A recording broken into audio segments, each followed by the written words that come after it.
Assalamualaikum warahmatullahi wabarakatuh.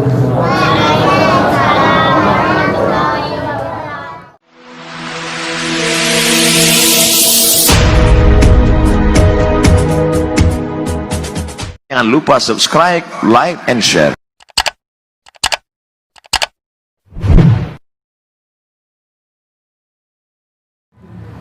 Salawat dan salam buat junjungan kita Nabi besar Muhammad sallallahu alaihi wasallam. Allahumma salli ala Muhammad wa ala alihi wa sahbihi ajma'in. Ibu dan bapak sidang jemaah yang dimuliakan Allah. Di dalam surat Luqman ayat yang ke-20, Allah Subhanahu wa taala memesankan kepada kita. Apa kata Allah? Wa asbagha alaikum ni'amahu zahiratan wa batinah. Aku, kata Allah, sudah sempurnakan nikmatku kepadamu wahai manusia, baik secara lahir ataupun secara batin. Jadi yang paling banyak menerima nikmat Allah ini, makhluk Allah, adalah kita manusia. Bahkan Allah katakan awak diagia nikmat yang luar biasa. Dan pertama namanya nikmat lahir, yang kedua namanya nikmat batin. Nah, nikmat lahir adalah nikmat material atau disebut juga nikmat materi. Sebutlah itu harta. Lalu di awal ayat itu Allah katakan, alam tarau annallaha sakhkhara lakum ma fis samawati wa ma fil ard. Indakku kalian perhatikan wahai manusia, bahwasanya Allah sudah menundukkan buat kalian apa yang ada di langit, apa yang ada di bumi. Langit beserta isinya itu dibuat patuh, dibuat menurut, dibuat tunduk kepada manusia. Coba lihat. Manusia bisa tobang tinggi ke atas angkasa, bahkan sudah ada yang sampai ke bulan, ya Bu. Ya, manusia bisa menyulam dalam ke dasar lautan. Manusia menguras hasil bumi ini yang sangat luar biasa harganya. Ada minyak bumi, ada nikel, ada batu bara, ada emas, ada lagi hasil-hasil laut, belum lagi tumbuh-tumbuhan, hewan-hewan. Itu seluruhnya dimanfaatkan oleh manusia, dan itu namanya nikmat lahir. Dan itu diagiakan kepada seluruh manusia. Nah, seketik dapet atau banyak dapet itu tergantung dengan ilmu kita. Jadi untuk mendapatkan nikmat lahir ibu dan bapa, apakah dengan cara salah, apakah dengan cara benar, apakah dengan cara lurus, apa jangan ke jalan kencong, atau dengan jalan manipu, atau jalan jujur, yang penting nikmat Allah secara lahir itu kadiagiannya ke manusia. Allah yang maha pengasih, tidak pilih kasih. Maka jangan heran, ada orang mungkin yang tidak dekat dengan Allah tapi nikmat ininya banyak, mungkin ilmunya ada tentang itu. Jadi untuk mendapatkan nikmat lahir ini, kuncinya adalah ilmu. Dan itu dapat seluruh manusia. Nah, lalu yang kedua, nan kedua memang tak diagiakan kepada seluruh manusia. Namanya nikmat batin. Ya. Apa nikmat batin itu? Itulah nikmat iman dan Islam. Dan ini tidak seluruhnya mendapatkan, karena nikmat iman dan Islam adalah nikmat yang khusus. Bahkan kecil Allah Subhanahu wa taala dalam surat Al-An'am ayat 100 boleh apa kecil Allah? Walau annana nazzalna lil malaika, walaupun dan turunan kecil Allah para malaikat, turun ini malaikat untuk apa? Untuk mengajak manusia untuk beriman dan berislam. Ya. Atau kata Allah wa kallahumul mauta, atau mengecek orang-orang nala mati yang ada dalam kubur kini, lalu dia bangkit, lalu dia bilang kepada manusia, ayo beriman dan berislam. Atau kata Allah wa hasyarna alaihim kulla syai'in kubula, atau Allah tumpukan di hadapan mereka apa yang mereka minta ataupun yang tidak mereka minta. Atau banyak tanda-tanda kebesaran ayat Allah yang diperlihatkan oleh Allah kepada mereka. Makanu liyu'minu, mereka tetap tidak akan beriman. Alhamdulillah ibu dan bapak, awak bukan orang sarupo itu. Ya, alhamdulillah awak bukan orang-orang seperti itu. Alhamdulillah tanpa turun para malaikat kepada kita, tanpa ada berbicara orang-orang yang sudah mati kepada awak sudah menyatakan beriman dan berislam. Betul atau tidak? Betul. Ada yang memasuk awak untuk masuk Islam? Tidak. Kita sudah jatuhkan pilihan kita bahwa Islam ini adalah aturan hidup kita. Kita sudah jatuhkan pilihan bahwa Islam ini akan kita jadikan aturan hidup awak. Alhamdulillah kita lahir dari keluarga yang mengakui Islam. Kita tinggal di nagori yang dihuni oleh mayoritas umat Islam. Alhamdulillah. Nah, persoalannya ibu dan bapak, jasa siapa ini? Jasa siapa? Jasa siapa ini kita sampai mengenal iman dan Islam ini? Jasa siapa?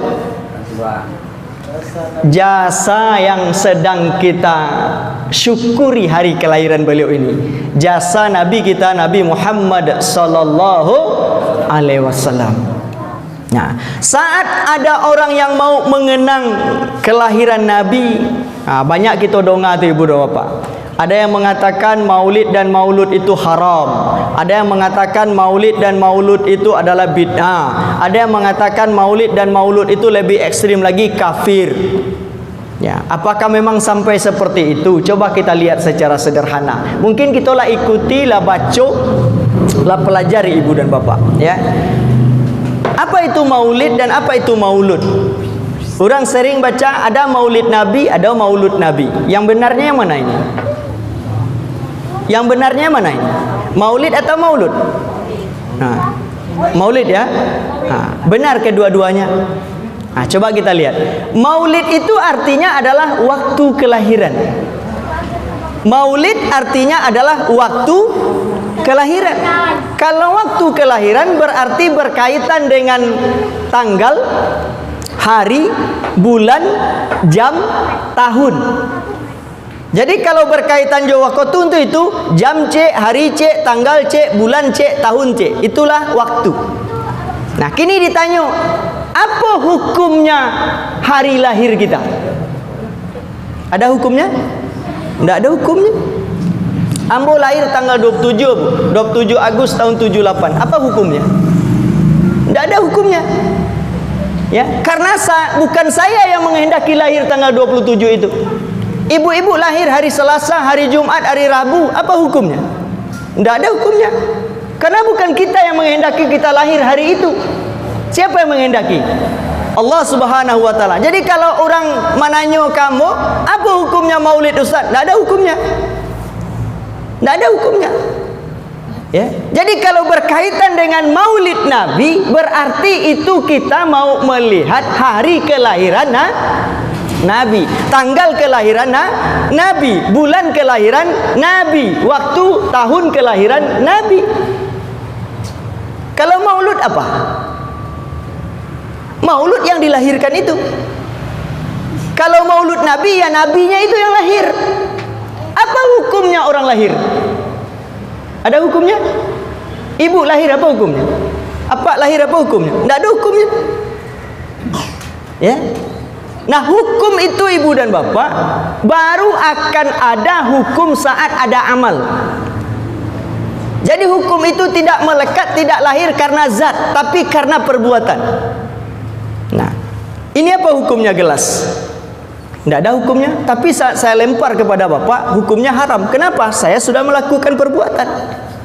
Karena menyakiti. Jadi kalau ditanya maulud itu tidak ada hukumnya. Orang yang tidak percaya dengan maulid, orang yang tidak percaya dengan maulud, apalagi itu disandarkan kepada Rasulullah sallallahu alaihi wasallam, itu yang kafir. Tidak percayanya waktu kelahiran Nabi itu, coba bayangkan. Tidak percayanya dengan lahirnya Nabi, itu yang kafir. Tapi kalau dilanjutkan pertanyaan selanjutnya, bagaimana orang mensyukuri kelahiran Nabi itu? Itu yang perlu dicari. Ya. Ada yang mungkin kegiatannya itu memang persekutukan Allah Subhanahu wa taala. Apa contohnya? Hari bulan Maulid ini, bulan Maulud ini, Diadakan ritual mengantarkan sesajian ke suatu tempat. Kata mereka roh Nabi Muhammad nyampai di sana di bulan Maulid, itu haram hukum. Itu syirik namanya. Atau mengantarkan sesajian atau mengunjungi kuburan-kuburan yang awak anggap orang itu soleh karena kita menganggap waktu itu roh Nabi Muhammad ke sana, itu haram hukumnya. Ya. Tapi kalau kita pingin mengenang Nabi Muhammad SAW supaya kita ingat kepada perjuangan beliau, kemuliaan beliau, cinta beliau kepada kita, apa salahnya? Ya, contohnya seperti ini. Ada salahnya enggak? Coba saya tanya, jujur Bu. Ibu kalau halang-halang hari seramai ini enggak sholat maghribnya? Betul? Laisa ramiko Bu? Enggak. Dengan ada ini orang datang ke sini, apa salahnya mengunjungi rumah Allah? Betul tidak? Iya. Nabi kita Nabi Muhammad SAW belum lahir itu Nabi Muhammad, mereka sudah gembira. Belum lahir Nabi Muhammad itu sudah gembira. Ya. Nah, ini kita sudah lahir Rasulullah dan kita umatnya, kenapa kita tidak bergembira dan tidak bersyukur dengan kehadiran Rasul? Ya kan? Apa contohnya? Nabi Isa alaihissalam. Nabi Isa itu 600 tahun setelah Nabi Isa baru lahir Nabi Muhammad. Itu tidak sebentar Bu, 600 tahun jaraknya. Nah, saat Nabi Isa ini oleh murid-murid beliau dianggap ini Nabi akhir zaman. Nabi Isa inilah Nabi akhir zaman, penutup para Nabi. Kenapa? Karena Nabi Isa itu sangat penyayang. Tidak hanya kepada manusia, kepada hewan pun beliau penyayang. Jadi diberitakan bahwa Nabi akhir zaman itu cukup penyayang kepada makhluk Allah yang lain. Nabi Isa itu sayangnya tidak hanya kepada hewan, kepada manusia, tapi kepada hewan. Bahkan bangkai yang sudah mati beliau sayangi. Nah, kita baca kisahnya kan? Ya, pada satu kali beliau jalan dengan murid beliau. Lalu beliau lihat ada bangkai. Apa kata Nabi Isa kepada muridnya? Wahai murid-muridku, alangkah putih dan beningnya dan indahnya gigi hewan itu. Padahal muridnya lah nutu hidung. Wahai guru, kenapa engkau mengatakan indah giginya? Ini kan bangkai, bau guru, busuk. Apa kata beliau? Kamu karena melihat busuknya, kamu tidak melihat indah giginya. Begitu beliau sayangnya kepada hewan. Lah jadi bangkai tetap beliau puji. Ya. Nah, apa kata beliau? Bukan saya Nabi akhir zaman. Ada lagi yang lebih penyayang daripada saya. Ada lagi yang lebih hebat, yang lebih taat kepada Allah Subhanahu wa taala dibanding saya. Nah, baca nanti ini diceritakan oleh Nabi Isa kepada umatnya, kepada murid-muridnya di surat yang ke-61 ayat yang ke-6. Bahkan beliau katakan akan datang Nabi yang namanya adalah Ahmad. Nah, ibu dan bapak sidang jemaah yang dimuliakan Allah Subhanahu wa taala. Nah, wajar ya. Karena Nabi kita untuk mensyukuri hari kelahiran beliau itu bukan sekali setahun, setiap minggu. Dengan apa? Dengan puasa hari Senin. Kenapa Rasulullah puasa hari Senin? Karena beliau mensyukuri hari kelahiran beliau hari Senin. Maka disunahkan umatnya untuk berpuasa hari Senin itu. Kenapa? Itu hari kelahiran Nabi besar Muhammad sallallahu alaihi wasallam. Berpahala. Ya kan? Nah, kenapa? Karena Nabi kita ini memang adalah manusia yang paling mulia yang hadir di muka bumi Allah ini. Tidak akan ada orang yang akan melebihi kemuliaan Rasulullah. Ya. Apa di antara bukti-bukti kemuliaan Rasulullah itu? Ya. Banyak sesungguhnya, ada beberapa hal yang ingin kita sampaikan.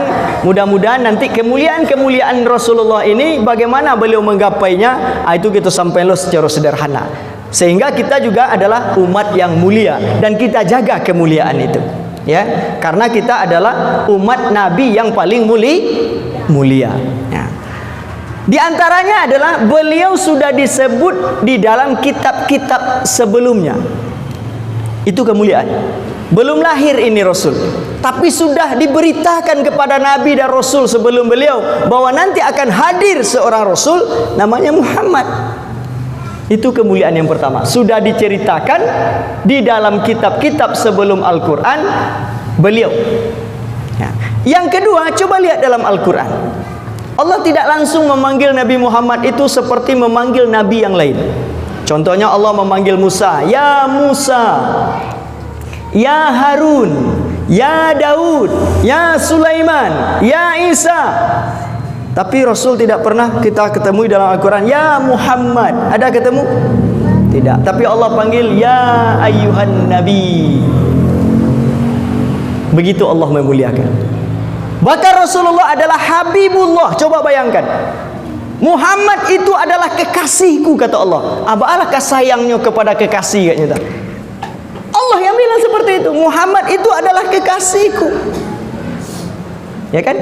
Itu diantara kemuliaan beliau. Yang berikutnya, kemuliaan beliau adalah beliau diangkat derajatnya yang luar biasa oleh Allah Subhanahu wa taala di permukaan bumi ini, baik dari segi materi ataupun dari segi kecerdasan. Ambo di SD dulu belajar, ibu dan bapak, tidak tuntas oleh guru saya, sehingga lama itu tertanam di benak kita setelah orang meluruskan. Apa itu?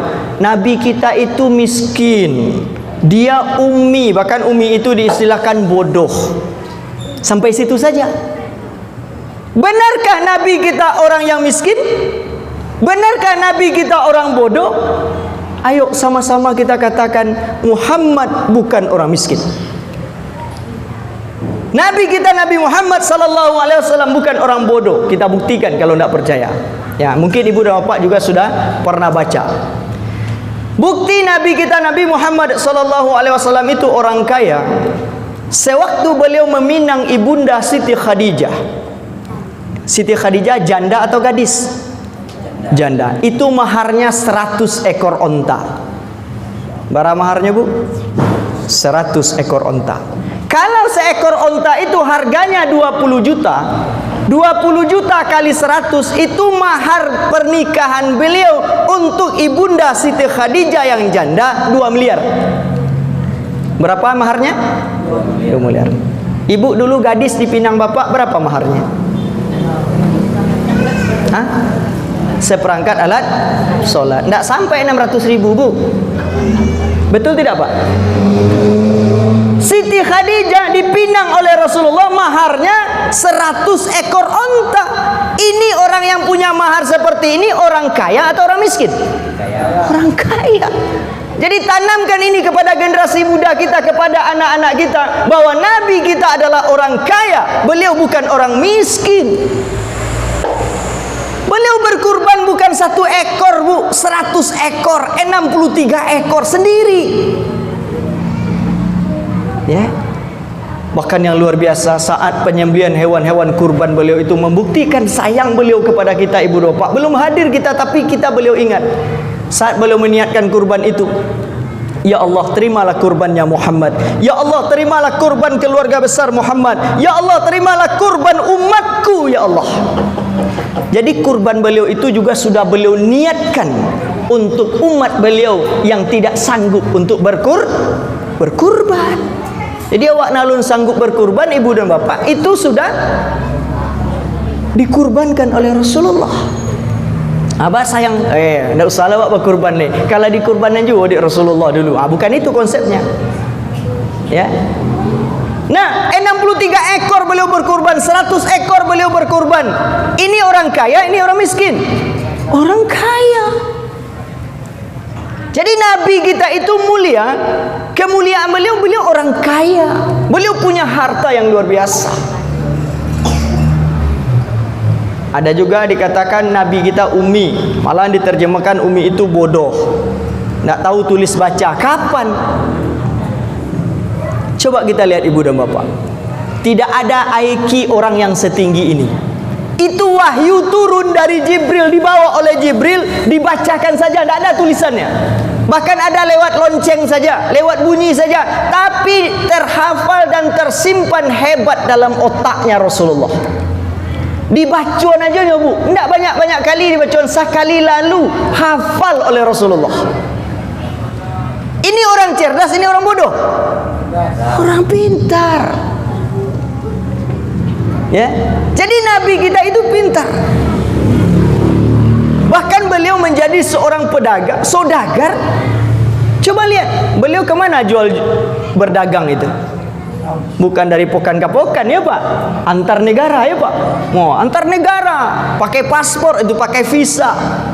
Beliau berdagang. Ya. Berarti beliau orang pintar, orang cerdas. Coba waktu beliau memimpin Madinah, beliau juga kepala negara. Kalau di awalnya presiden, bagaimana itu Rasulullah bisa menyatukan 3 kelompok besar membangun Madinah itu?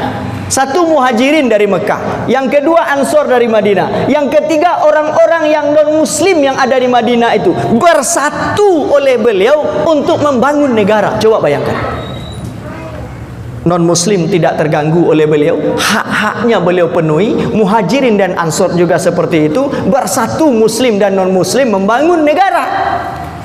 Tetap berjalan lakum dinukum waliyadin. Indak santiang leo kau, indak cerdas kau, indak pintar kau. Awak sekini menyatukan umat Islam susah, apalagi menyatukan dengan non muslim. Ya, susah. Ya. Jadi Nabi kita orang pintar. Ya. Yang luar biasa adalah beliau adalah maksum. Coba bayangkan, terbebas dari dosa, terjaga dari dosa. Ini kemuliaan. Walaupun beliau terjaga dari dosa, tapi amal-amal beliau bagaimana? Ayo nak tolok dawak ke manandiang. Beliau qiyamul lail itu sampai bengkak kaki beliau. Kan begitu yang kita baca ya. Lah dijamin masuk surga. Begitu ketaatannya kepada Allah Subhanahu wa taala. Beliau bebas dari dosa. Nah, kemuliaan selanjutnya beliau juga adalah Sayyidul Anbiya, penghulu para nabi, penghulu para rasul. Ya, dari nabi-nabi dan rasul yang ada itu beliaulah penghulunya. Nah, ibu dan bapak sidang jemaah yang dimuliakan Allah Subhanahu wa taala. Nah, inilah nabi kita, sosok rasul kita yang sangat kita cintai. Beliau juga sangat mencintai kita, sehingga di akhir-akhir hayat beliau katakan ummati, ummati, ummati. Kita yang beliau pikirkan, bukan anak beliau, bukan istri beliau, bukan harta beliau, bukan keluarga beliau, tapi kita yang beliau pikirkan. Begitu sayangnya beliau kepada kita. Nah, lalu pertanyaan selanjutnya, apa sesungguhnya yang membuat Rasulullah ini mulia? Ya. Nah, kalau kita pingin mulia, harus kita amalkan laqad kana lakum fi Rasulillahi uswatun hasanah ini. Memang harus kita total untuk mencontoh Rasulullah ini, sehingga kita juga bisa mulia, walaupun kita tidak akan semulia beliau. Ya. Tapi kita mesti sebagai umat beliau, nala ikhlas jadi umat Rasulullah, mesti secara total untuk mencontoh beliau agar kita jadi umat pribadi-pribadi yang mulia. Baik, kita sampaikan beberapa hal saja ya. Satu, Nabi itu mulia karena wa aufu bi ahdillahi walladzi la yanqudunal misaq. Nabi Muhammad SAW itu adalah orang yang istiqamah, yang konsisten dalam menepati janji-janji beliau dengan Allah Subhanahu wa taala. Tauhidnya tidak perlu diragukan. Awak tidak perlu menguraikan panjang lebar lebu. Bagaimana akidah beliau dalam mentauhidkan Allah dan mentaati Allah Subhanahu wa taala itu tidak bisa digoyang dengan apapun. Mulai dibujuk di orang kafir Quraisy dengan apa? Dengan kedudukan, dengan pangkat. Wahai Muhammad, kami akan mentaati kamu, kamu akan jadi pemimpin kami, tapi berhenti menyampaikan nanti itu. Perintah engkau yang lain kami ikuti, tapi nanti itu jangan suruh kami. Kamu jadi pemimpin kami. Tidak mau beliau. Kemudian apa tawarannya lagi? Harta. Ya, Bukit Uhud itu milik engkau wahai Muhammad. Di hati awak namun itu atas nama engkau sertifikatnya. Betul. Tidak mau beliau. Dibujuk lagi dengan wanita. Wanita-wanita cantik yang ada di Mekah ini wahai Muhammad, tinggal kamu pilih mau mana. Silakan. Milikmu seluruhnya yang cantik-cantik itu. Tidak goyang. Tetap beliau konsisten dengan yang namanya keislaman dan tauhid beliau. Alah kehabisan akal orang-orang Quraisy ko diajak negosiasi lagi. Anda bitulah Muhammad, jo harta nak amua, jo pangkai nak amua, jo wanita nak amua. Amo deko banyak. Datang kami ke tempat engkau 1 minggu, engkau datang ke tempat kami seminggu. Kami menyembah Tuhanmu 1 minggu, kamu juga sembah Tuhan kami seminggu. Julu-julu, ya? Tak mau Rasulullah. Tak bisa. Kalau tak mau itulah, kami sebulan, engkau sepekan. Sebulan kami menyembah Tuhan engkau, ya. Lalu kamu hanya seminggu. Juga tidak mau. 1 tahun wahai Muhammad, kami menyembah Tuhan engkau, kamu seminggu saja. Tidak bisa. Tetap beliau katakan lakum dinukum waliyadin. Jadi persoalan akidah ini ibu dan bapak tidak bisa seminggu-seminggu seperti itu. Sedetik saya nggak bisa. Ya. Nah akhirnya beliau mulia karena itu. Karena beliau selalu menepati janji itu dengan Allah. Nah, di masjid kita sudah sampaikan. Janji itu adalah hutang yang harus awak bayar, yang harus awak tunaikan, yang harus awak laksanakan. Kalau ada orang mangkir janji jo awak pasti kecewa. Misalnya malam kini, amulah sekian kali ditelepon di Pak Amos. Ya, lah dibuat lo nampak dia ambo di media sosial spanduknya, balihonya. Lalu tiba-tiba ambo ndak hadir, ndak ada konfirmasi dia. Kira-kira apa perasaan saya yang paling dulu kecewa? Ya Pak Amos, lalu jemaah. Nah, ada orang-orang nak buat janji-janji Jawa, termasuk para pejabat awak, para pemimpin awak yang buat janjinya lalu mangkirnya jo janjinya. Kecewa ndak awak? Iyo, maka hati-hati dengan janji-janji yang akan sebentar lagi banyak kita dengar. Jangan terlalu percaya dengan janji-janji itu. Ya, janji-janji itu diukurlah badan jo bayang-bayang ya. Karena akan memilih bupati kau bu, kamu memilih gubernur. Ya, mohon maaf ibu dan bapak, di mana-mana saya sampaikan kalau ada yang jadi tim sukses, ya, jangan terlalu kita yang tidak kita ketahui kita sampaikan kepada masyarakat. Ternyata bapak ibu dah tahu dengan itu, lalu bapak sampaikan juga, lah percaya masyarakat. Kira tak di topiknya di orang yang bersangkutan nanti doa. Apa jo ibu tetap dituntut oleh Allah nanti di akhirat. Karena bapak dan ibu ikut menyampaikan itu. Nah, orang menyampaikan itu ada tak yang buruk-buruk disampaikan? Kekurangannya. Tak ada kelebihan saya tadi. Ya kan? Nah, mangkir dia, kecewa kita. Apalagi kita mangkir janji dengan Allah Subhanahu wa ta'ala. Wajar saja kita tidak dimuliakan oleh Allah Subhanahu wa ta'ala. Lalu apa janji kita dengan Allah? 2 ya. 1, tauhidkan Allah, mengesahkan Allah, ya, tidak mempersekutukan Allah, dan tidak mau walau karihal kafirun. Memang kita bertegas-tegas untuk berselisih dengan kebudayaan dan kebiasaan orang-orang kafir. Maka dalam ayat surat Al-Fat ayat yang ke-29, salah satu syarat menjadi umat Rasulullah itu adalah asyidda'u 'alal kuffar. Iya kan? Bertegas-tegas terhadap orang kafir. Kenapa tegas-tegas dengan orang kafir, Bu? Coba lihat firman Allah Subhanahu wa taala di dalam surah Al-Baqarah ayat yang ke-217. Kita bacakan ayat ini satu. Nanti saya minta pendapat, mau lanjut atau solat lanjut dulu, atau mau ditutup sampai di sini saja, ya. Kenapa kita harus bertegas-tegas dengan orang kafir? Ini alasannya. Surat apa tadi?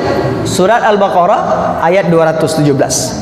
وَلَا يَزَالُوا يُقَاتِلُونَكُمْ حَتَّى يَرُدُّوكُمْ عَنْ دِينِكُمْ إِنِ اسْتَطَاعُوا. Dan orang-orang kafir itu kata Allah tidak akan pernah berhenti sampai hari kiamat untuk memerangi kamu. Menabuh genderang perperangan orang kafir itu tidak akan pernah berhenti hatta sampai kamu murtad dan meninggalkan ini agamamu. Ini bilang Allah, Bu, bukan kata saya. Jadi kalau ngecek orang kafir itu elok, orang kafir itu jujur, jangan, hati-hati.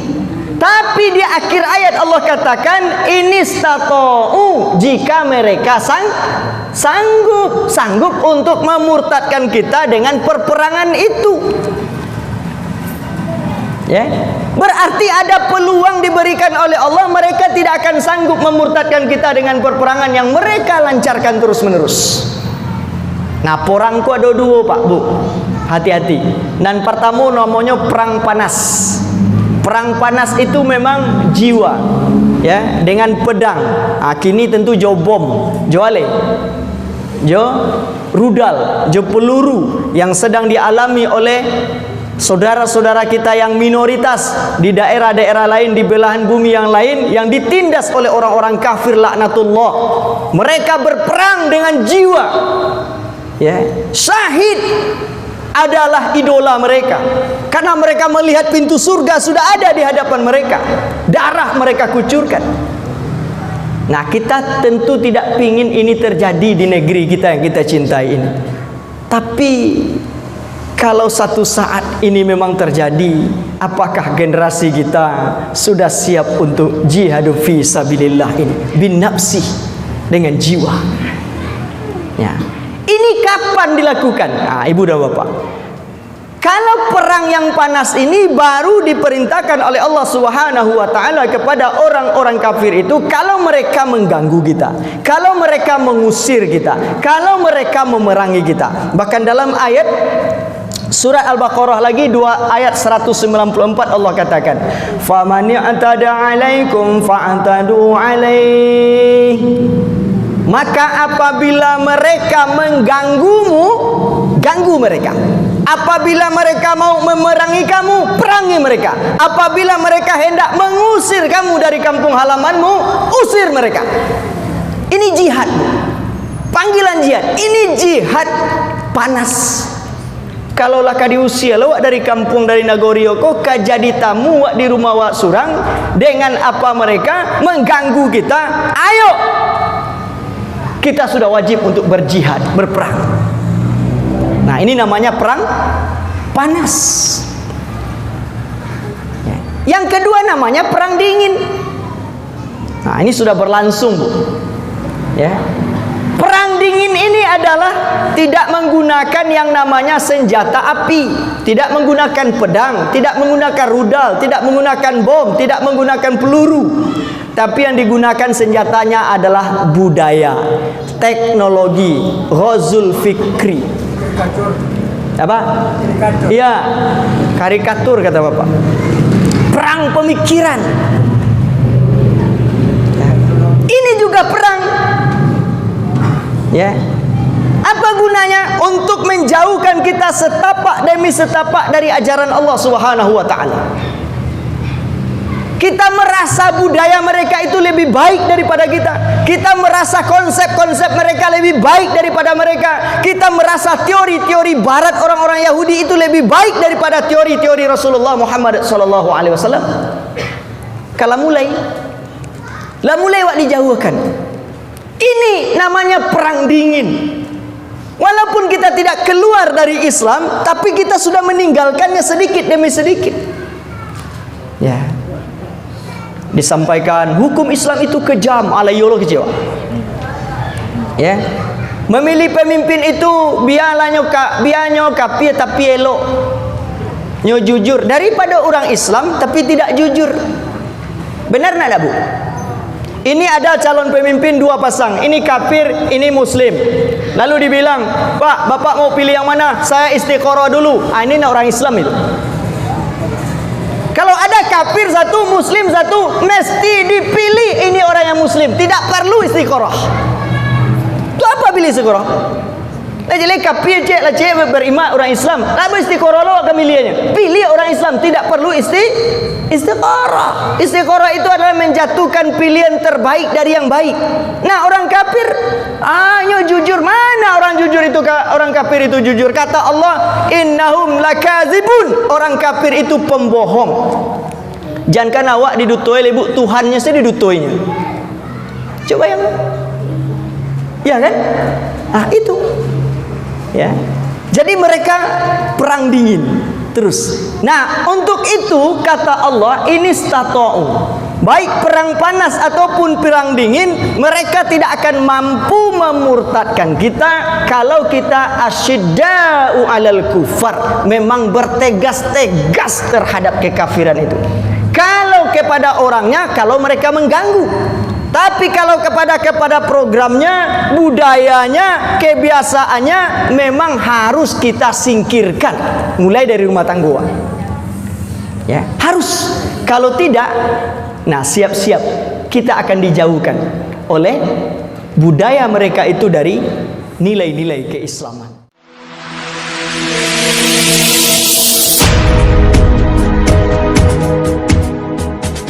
Jangan lupa subscribe, like, and share.